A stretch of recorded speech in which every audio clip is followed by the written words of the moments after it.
Hi friends. మహాభారతంలో ఉన్నదంతా లోకంలో ఉన్నది.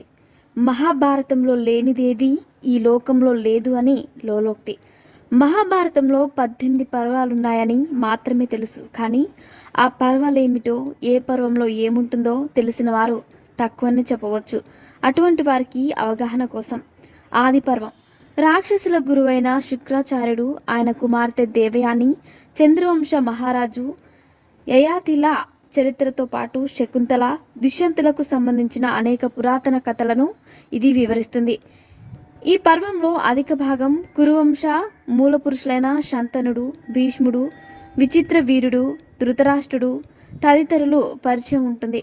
పాండురాజు కథ, పాండవుల కౌరవుల జననం, విద్యాభ్యాసం, వారి మధ్య బాల్యం నుంచే పడసూపే స్పర్ధలు, పాంచాల రాకుమారి ద్రౌపదితో పాండవుల వివాహం, అర్జునుడి తీర్థ